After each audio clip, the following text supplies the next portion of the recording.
तो चलो शुरू करते हैं आज का टॉपिक शब्द भेद का दूसरा, रचना के आधार पर शब्द। रचना के आधार पर शब्द तीन प्रकार से ध्यान रखना। रचना के आधार पर अब देखो परीक्षा में कैसे सवाल पूछेगा।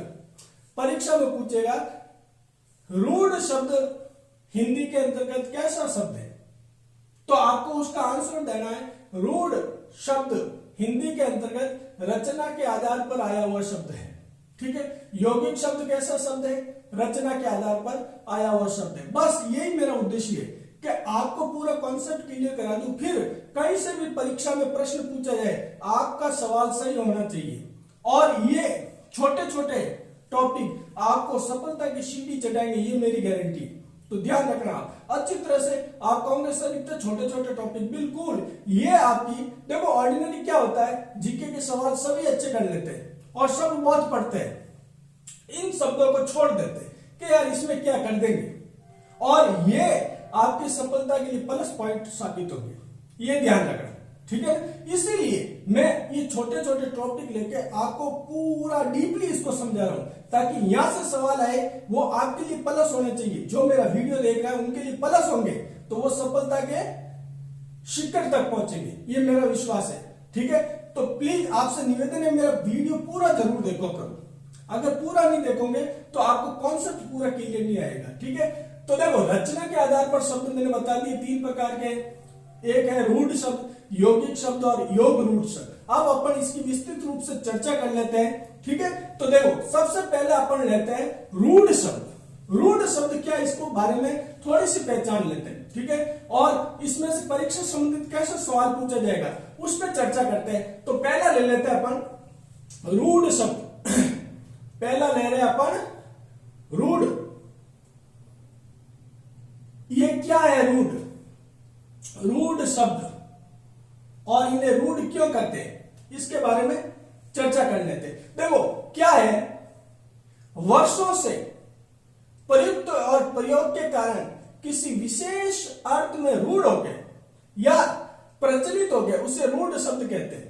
कैसे, जैसे गाय है, गाय को वर्षों से अपन गाय कहते आ रहे हैं। क्या कह रहे हैं? गाय।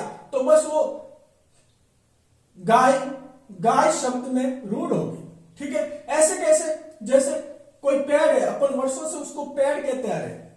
ठीक है, तो वो प्रचलित हो गया पेड़ रूप में, तो उसको पेड़ कहा जाएगा। ठीक है, छोटा होगा तो उसको पौधा कहा जाएगा, वो रूढ़ हो गया। तो रूढ़ शब्द वही है जो वर्षों से हिंदी में प्रयोग में आ रहे हैं। ठीक है, और प्रयुक्त हो रहे हैं। क्या हो रहा है अच्छी तरह से देख लो, परीक्षा में सीधा पूछेगा रूढ़ शब्द किसे कहते हैं, तो आपको इसकी परिभाषा थोड़ी सी देख लो। वर्षों से प्रयुक्त या प्रयोग के कारण, यह क्या है, वर्षों से ये प्रयुक्त हो रहे हैं।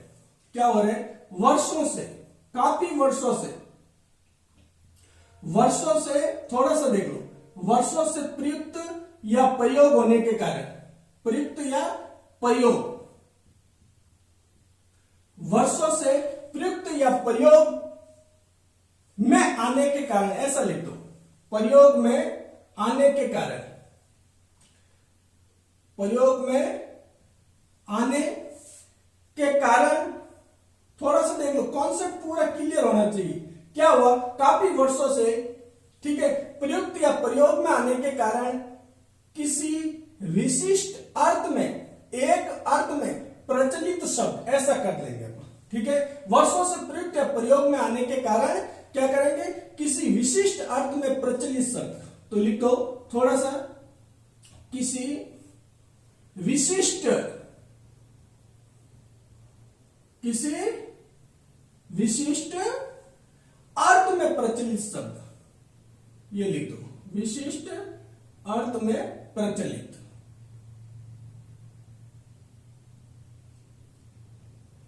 ठीक है, तो ऐसे शब्द जो वर्षों से प्रयोग में आ रहे हैं, ठीक है, प्रयुक्त हो रहे हैं हिंदी के अंदर, और जो किसी विशिष्ट अर्थ में, ये ध्यान रखना, किसी विशिष्ट अर्थ में प्रचलित हो गए, उसे रूढ़ शब्द कहेंगे। ये ध्यान रखना, ये हो गया रूढ़ शब्द। अब देखो रूढ़ शब्द कौन से होते हैं, जैसा अभी मैंने उदाहरण द्वारा बता दिया, तो भी आप एक बार देख लो। जैसे, क्योंकि मेरी आदत है प्रत्येक का मैं उदाहरण देते हुए आपको कॉन्सेप्ट अच्छी तरह से समझाना मैं उद्देश्य रखता हूं, ताकि पूरा कॉन्सेप्ट आपको ध्यान रखना चाहिए। परीक्षा में कहीं से सवाल पूछे, आपका सवाल गलत नहीं होना चाहिए, क्योंकि आप मेरे फॉलोअर्स हो। ठीक है, तो देखो शब्द है जैसे गाय। अब गाय गाय के लिए विशिष्ट अर्थ में प्रयुक्त हो गया। ठीक है, काफी वर्षों से गाय को गाय कहने लगे, इसलिए गाय के लिए रूढ़ हो गया, तो ये रूढ़ शब्द है गाय। ठीक है, और ले लो जैसे दीपक को अपन दीपक कह रहे। ठीक है, दीपक और पैर, कोई भी ले लो, खूब सारे पैर। ठीक है, और देख लो पत्थर, ये सारे कैसे शब्द हैं? रूढ़ शब्द है। अब सीधा सीधा देखो परीक्षा में यहां से कितने सवाल बनते हैं? 4 सवाल बनते हैं, मैं बता रहा हूं 4 कौन से बनेंगे। पहला सवाल बनेगा, ठीक है, शब्द भेद। ठीक है ना, शब्द भेद में से बनेगा। ठीक, पहला सवाल शब्द किसे कहते हैं? तो मैंने पहले वाले वीडियो में आपको जैसा कि बता दिया, एक बार वापस देख लो। ठीक है ना, ऐसा सार्थक इकाई जिसका 2 या 2 से मिले वर्णों की ऐसी सार्थक इकाई जिसका अर्थ निकलता हो, वो शब्द है। ठीक है, 2 या 2 वर्णों से मिली सार्थक इकाई को शब्द कहा जाता है। ये हो गया पहला सवाल। दूसरा पूछेगा, रचना के आधार पर 100% प्रश्न ऐसे ही बनते हैं और यहां से बनेंगे। आपको बस कॉन्सेप्ट देखना, मैं बना के बताऊंगा आपको, और परीक्षा में क्या पता है जैसे जैसे मिल जाए। सीधे सीधे प्रश्न याद मत करो, पूरा कॉन्सेप्ट समझो, एक ही बार में उसको इस ढंग से तैयार कर दो। बना कहां से बनाता है प्रश्न, मैं दूंगा उत्तर। तो आपसे ये पूछेगा, दूसरा सवाल पूछ सकता है कि रचना के आधार पर हिंदी में शब्दों, ठीक है ना, रचना के आधार पर, ध्यान से देगा, प्रश्न बना रहा हूं, रचना के आधार पर हिंदी में शब्द कितने प्रकार के होते हैं? तो वो कितने हो जाएंगे? 3। पहले वाले वीडियो में अपन ने बताया था उत्पत्ति या स्रोत के आधार पर हिंदी में शब्द, तो वो 4 होते थे, तत्सम, तद्भव, देशज और विदेशी। अब यहां रचना के आधार पर शब्द कितने हैं? 3। दूसरा सवाल आपसे पूछेगा, रचना के आधार पर कौन कौन से शब्द होते हैं? तो आपका दूसरा उत्तर होगा, पहला रूढ़ शब्द, दूसरा यौगिक शब्द और योग रूढ़ शब्द, और चौथा इनमें से कोई नहीं। ठीक है ना, वो या ये सभी, ये ऑब्जेक्टिव सवाल बन गया, तो आपको लिखना है ये सभी।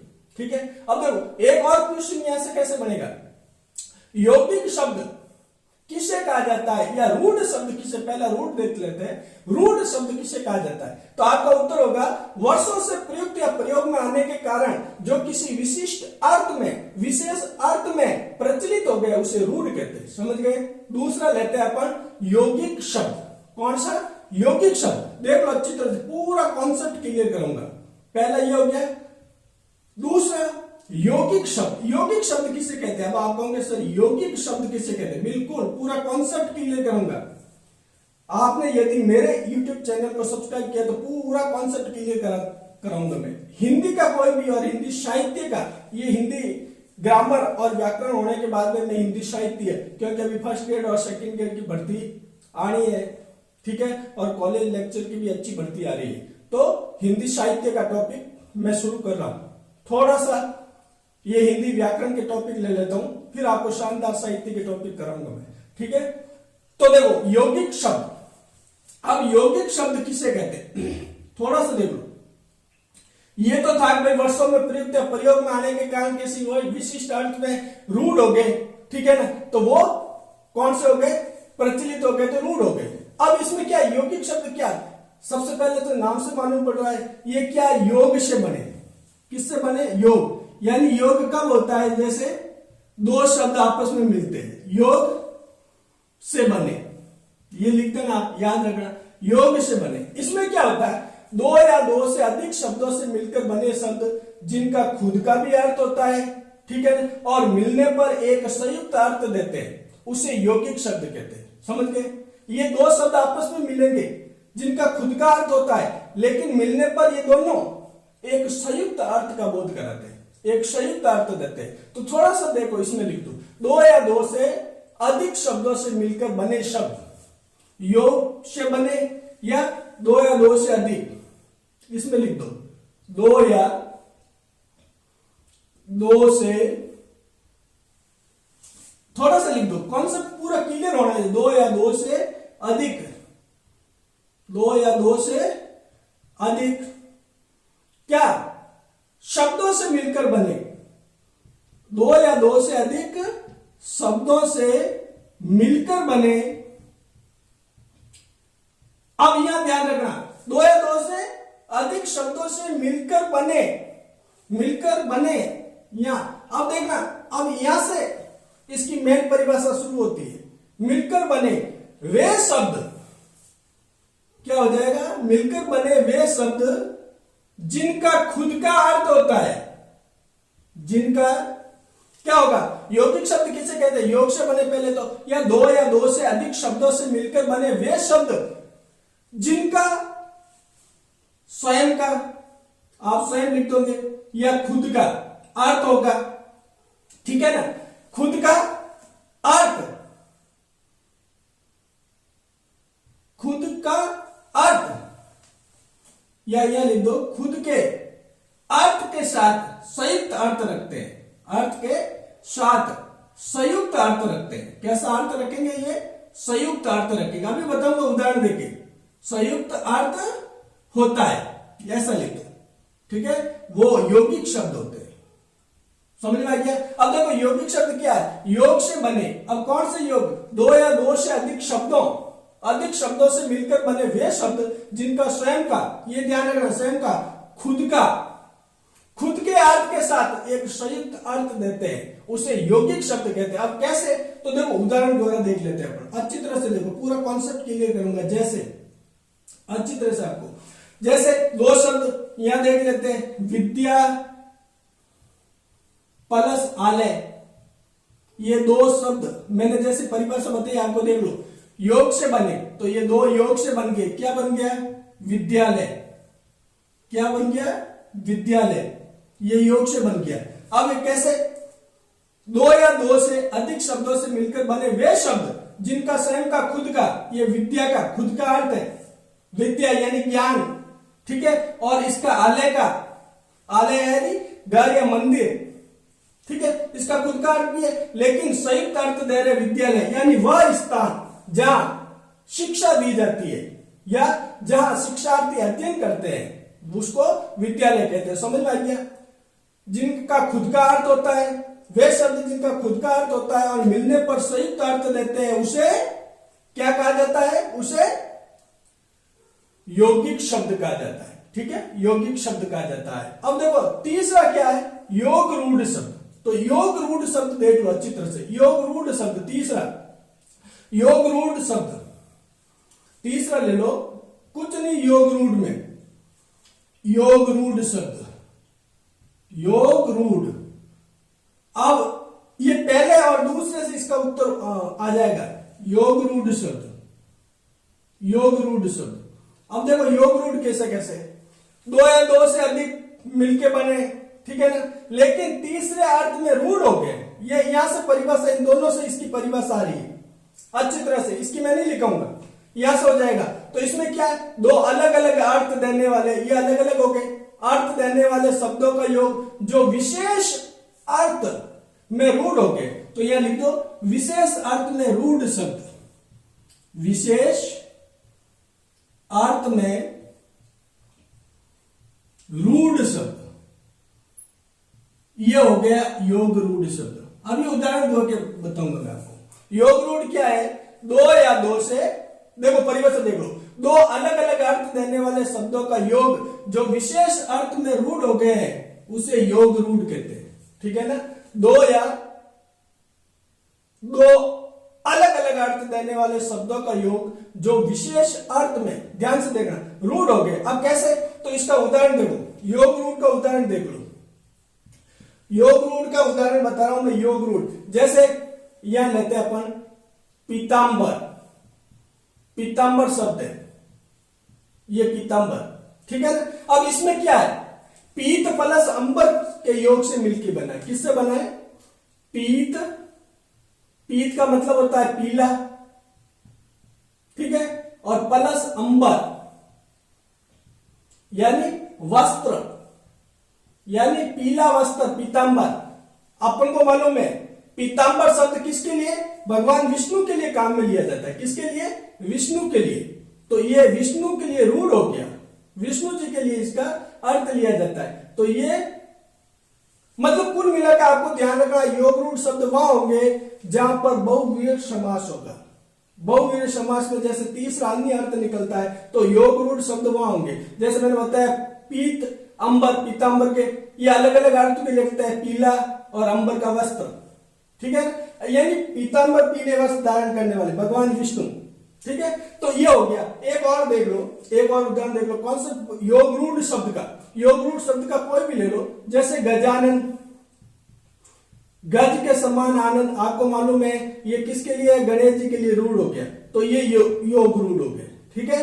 और ले लो दशानन, दस है आनंद यानी सिर जिसके, किसके लिए है, रावण के लिए रूढ़ है, ठीक है। इस प्रकार से रचना के आधार पर शब्द आपको समझ में आ गए होंगे। यहां से कहां से प्रश्न पूछे जाएंगे, क्या होगा, मैंने अच्छी तरह से कॉन्सेप्ट क्लियर करा दिया, ठीक है, ध्यान से देखना। अब एक और अपन ले लेते हैं, ठीक है, क्योंकि मुख्य रूप से जहां जहां से प्रश्न पूछे जाते हैं वो टॉपिक में छोड़ना नहीं चाहता आपको, वो टॉपिक अच्छी तरह से तैयार कराना चाहता हूं ताकि वहां से प्रश्न पूछे तो आप प्लस में हो, प्रतियोगिता परीक्षा में आप प्लस में हो जाओ, ठीक है। तो अब अपन तीसरा देख लेते हैं। पहला अपन ने ले लिया पुराने वीडियो में, जो जिसने नहीं देखा है वो इस वीडियो में लिंक दे रखा है, वहां जाकर उस वीडियो को देख ले ताकि ये जो शब्द वेद के आधार है वो आपको समझ में आ जाए, ठीक है।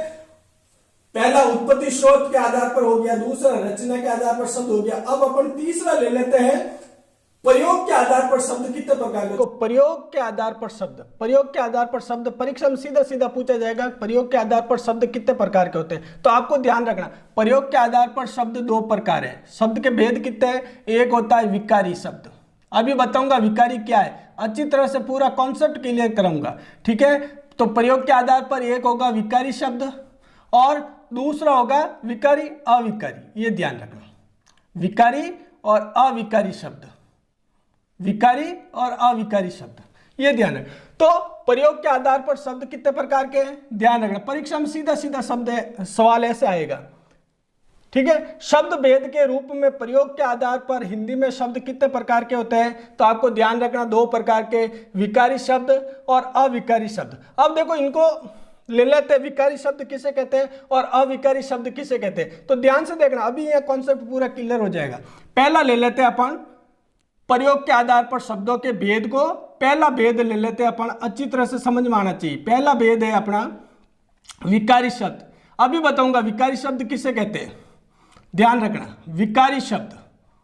अब देखो नाम से ही मालूम पड़ रहा है, कहीं जाने का काम नहीं, कई बार क्या होता है टॉपिक को देखते ही उसका अर्थ मालूम पड़ जाता है लेकिन अपन गहराई में जाते नहीं है, तो देख लिया करो, ठीक है। विकारी शब्द यानी जिसमें विकार उत्पन्न होता है, ठीक है, या जिसका रूप परिवर्तन होता है, तो ऐसे शब्द जिनका लिंग वचन कारक काल के अनुसार रूप बदल जाता है वो विकारी शब्द होते हैं, ठीक है। देखो विकारी यानी जिसमें विकार उत्पन्न होता है, रूप परिवर्तित शब्द, तो यहां लिख दो थोड़ा सा, रूप परिवर्तित शब्द किसे कहेंगे, विकारी शब्द रूप परिवर्तित। अभी परिभाषा थोड़ा सा देख लेना, रूप परिवर्तित शब्द, रूप परिवर्तित शब्द को क्या कहा जाता है, रूप परिवर्तित शब्द को विकारी शब्द कहेंगे। अब थोड़ी सी इसकी परिभाषा देख लो, वे शब्द जिनका, वे शब्द, कॉन्सेप्ट पूरा समझ में आ जाएगा, वे शब्द जिनका लिंग वचन कारक काल, हिंदी व्याकरण की जो 5 कोटियां है उनके आधार से इनका अगर रूप बदल जाता है तो वो विकारी शब्द हो जाते हैं। ये प्रयोग, ध्यान रखना, प्रयोग के आधार पर बता रहा हूं, परीक्षा से यहां से सीधा सीधा सवाल पूछेगा, आपको याद होना चाहिए, अगर आपने मेरा वीडियो देख लिया तो याद होना चाहिए। तो वे शब्द जिनका लिंग वचन व्याकरणिक कोटियां है, याद रखना इनको, लिंग वचन और क्या आएगा, कारक और काल, कारक काल और क्रिया भी आती है, 5 कोटियां है, ठीक है ना। वे शब्द जिनका लिंग वचन कारक, सॉरी यहां कारक कर देना भाई, कारक, यहां कारक कर देना, लिंग वचन कारक काल और के अनुसार, वे शब्द जिनका लिंग वचन कारक काल के अनुसार रूप परिवर्तन हो जाता है उनको विकारी कहते हैं, ये ध्यान रखना। अभी बताऊंगा रूप कैसे बदलता है और कि कौन से शब्दों में बदलता है, ठीक है, के अनुसार रूप बदल जाता है, रूप बदल जाता है उन्हें विकारी शब्द कहा जाता है। परीक्षा में देखो, स्कूली और प्रत्युक्त परीक्षा में कई बार शब्द दे देते हैं। विकारी शब्द किसे कहते हैं? तो रूप परिवर्तित शब्द, यानी वे शब्द जिनका लिंग, वचन, कारक, काल और क्रिया के अनुसार रूप बदल जाता है। अब इसमें कौन कौन से शब्द आएंगे ये ध्यान रखना, ये मोस्ट इंपोर्टेंट है। इसमें कौन कौन से शब्द आएंगे? इसमें आएंगे संज्ञा का रूप बदलता है हमेशा, सर्वनाम का रूप बदलता है हमेशा, संज्ञा, सर्वनाम, इसमें आएगा विशेषण, ठीक है, इनका रूप बदल जाता है। तो ये कौन से शब्द है? विकारी शब्द है, ठीक है। क्रिया का रूप बदलता है, समझ में आ गया? तो देखो कई बार क्या होता है, प्रत्युक्त परीक्षा में सीधा शब्द पूछ लेते हैं, संज्ञा शब्द कैसा शब्द है? तो आपको ध्यान रखना है संज्ञा कैसा है?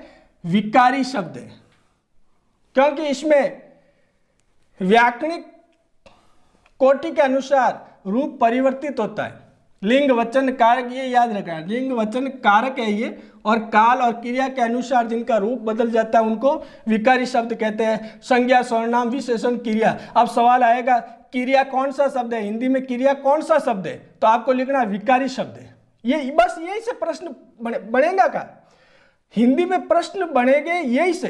तो आपको कॉन्सेप्ट क्लियर होना चाहिए, और मेरा उद्देश्य यूट्यूब पे आने के ये आपको कॉन्सेप्ट, मैं प्रश्न सीधा सीधा नहीं दूंगा आपको, इसमें से मैं 50 प्रश्न बना के बता दूंगा। बस आपको ये कॉन्सेप्ट तैयार है तो आप बिल्कुल डंका ठोक के सफलता प्राप्त करोगे और आपका पेपर हिंदी का शानदार होगा, ये मेरा विश्वास है, ठीक है। तो कॉन्सेप्ट देख लो। अब दूसरा लेते हैं अपन, अविकारी शब्द। दूसरा अविकारी किसे कहते हैं? अविकारी शब्द, कोई भी सवाल नहीं छोड़ूंगा, परीक्षा में कहीं से भी आए अपना सवाल सही होना चाहिए। अविकारी शब्द। अब अविकारी किसे कहते हैं? ध्यान से देखना, अविकारी शब्द किसे कहते हैं? अविकारी शब्द क्या है? अब इसमें रूप परिवर्तित हो रहा है तो इसमें क्या होगा? रूप परिवर्तित नहीं होगा, ये अव्यय शब्द होते हैं। क्या होते हैं? अव्यय, जैसा कि मैंने बताया था आपको, ठीक है ना। अव्यय शब्द,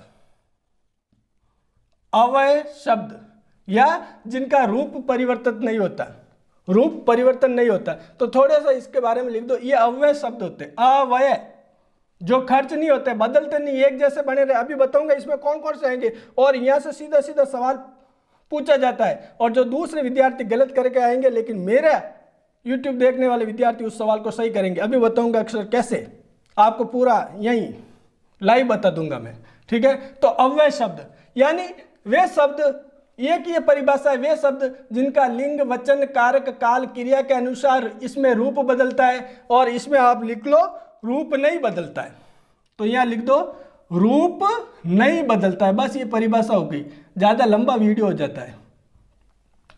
रूप नहीं बदलता है, वो शब्द कैसे है? अविकारी है। देखो वे शब्द जिनका लिंग, वचन, कारक, काल, क्रिया के अनुसार रूप नहीं बदलता है उसे अविकारी कहते हैं। अविकारी। अब अविकारी में कौन कौन से आते हैं ये ध्यान से देखना, ये समझने वाली, और यहां से सवाल 100% आता है और आप गलत कर देते हो। इसीलिए मैं ये टॉपिक, छोटे छोटे टॉपिक लेके, एक एक सवाल अपने लिए इंपॉर्टेंट है। जीके को आप गहराई से पढ़ लोगे और दूसरे सब्जेक्ट को आप गहराई से, लेकिन हिंदी को ऐसे क्या है, हिंदी क्या है, और हिंदी आपको मरवा देती है, ठीक है। तो ध्यान रखना, हिंदी से कोई भी गलत सवाल नहीं होना चाहिए। ये अपनी राष्ट्रभाषा है, उसको आप गलत कर दोगे, ठीक है ना, तो फिर मजा नहीं आएगा, ठीक। तो देखो अविकारी शब्द कौन कौन से हैं ये देख लो थोड़े से, यहां से सवाल आएगा 101%। परीक्षा में पूछा जाए, चाहे वो SI का एग्जाम हो, RS हो, IS का हो, पटवारी हो, मुंशी हो, ठीक है ना, वीडियो का हो, कोई भी हो, उसमें से इसमें से सवाल आएगा। और सीधा सीधा कहां से पूछेगा मैं बता रहा हूं। देखो जैसे अविकारी शब्द, अव्यय शब्द, रूप नहीं बदलता है, ये ध्यान रखना, इसका रूप एक जैसे बने। इसमें कौन कौन से आते हैं? क्रिया विशेषण, क्रिया विशेषण, क्रिया विशेषण शब्द को अविकारी शब्द, यहां से ये पूछा जाएगा क्रिया विशेषण कैसा शब्द है, क्रिया विशेषण कैसा शब्द है, तो आपका उत्तर होगा अविकारी शब्द। कैसा है? अविकारी शब्द है। अब अगला पूछेगा क्रिया विशेषण शब्द भेद में किसका रूप है, तो प्रयोग के आधार पर शब्द का रूप क्रिया विशेषण। ये प्रश्न बनेंगे, ये बनेंगे और आप सही करके आओगे, तो अंत तक वीडियो देखा करो, ठीक है। क्रिया विशेषण हो गया, संबंध बोधक हो गया, संबंध बोधक, ये संबंध बोधक शब्द है, ये भी कैसे होते हैं, अविकारी होते हैं। इसमें लिंग, वचन, कारक, काल, क्रिया के आधार पर कोई रूप परिवर्तन नहीं होता, एक जैसे बने रहते हैं। संबंध बोधक हो गए। और क्या, समुच्चय बोधक, समुच्चय, ये थोड़ा सा गलत हो गया, ध्यान रखना। समुच्चय बोधक, समुच्चय बोधक, समुच्चय बोधक, समुच्चय बोधक हो जाएगा। और विस्मयादि बोधक, और कौन सा होगा, विस्मयादि बोधक। ये शब्द क्या है मैं लिख रहा हूं जो याद रखना, यहां से प्रश्न कैसे बनेगा अभी मैं बता दूंगा। विस्मयादि बोधक, यहां से शब्द ऐसे बनेगा, विस्मयादि बोधक या समुच्चय बोधक शब्द कैसा है, अविकारी शब्द है सबसे पहले तो, ठीक है। अगला पूछेगा, प्रयोग के आधार पर समुच्चय बोधक शब्द भेद में किसका रूप है, तो प्रयोग के आधार पर रूप है, ठीक है। तो समझ में आ गया आपको। इसी प्रकार से मैं अपना YouTube वीडियो में हर एक टॉपिक बड़ी गहराई से, विस्तृत से और शॉर्ट ट्रिक से कराऊंगा। तो प्लीज़ आपसे निवेदन है, मेरे चैनल को लाइक, सब्सक्राइब और शेयर जरूर करें।